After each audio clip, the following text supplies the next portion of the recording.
Hello दोस्तों, ये कहानी चतुर तेनालीरामा की है।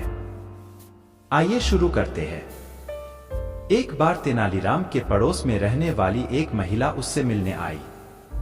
उसने बताया कि उसकी सास उसे बहुत तंग करती है। लगभग रोज ही दोनों के बीच कहासुनी होती है। इस कारण उनके घर की शांति भंग हो चुकी है। वह तेनालीराम से इस मुसीबत से बाहर निकलने का कोई सरल उपाय जानना चाहती थी।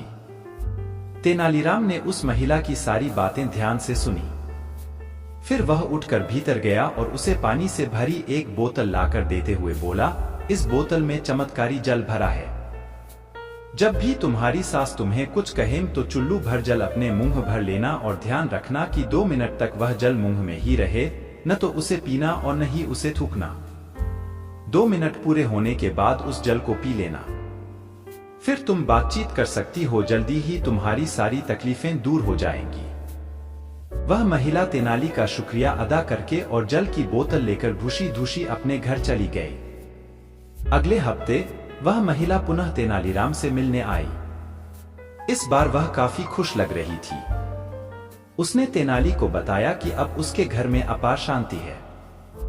कई दिनों से उसका अपनी सास से बिल्कुल भी झगड़ा नहीं हुआ है। उसने तेनाली से उस चमत्कारी जल की एक और बोतल देने की प्रार्थना की। तेनालीराम उठकर भीतर गया और बोतल और लाकर उस महिला को दे दी। इसी प्रकार 1 महीने तक चलता रहा। वह महिला आकर तेनालीराम से चमत्कारी जल से भरी नई बोतल ले जाती। हर बार वह उस जल की प्रशंसा करती और तेनाली का धन्यवाद करती। 4 हफ्ते बीतने के बाद जब वह महिला 5वीं बोतल लेने आई तो तेनालीराम ने कहा, अब तुम्हें हर हफ्ते यहाँ आकर जल की बोतल लेने की कोई आवश्यकता नहीं है।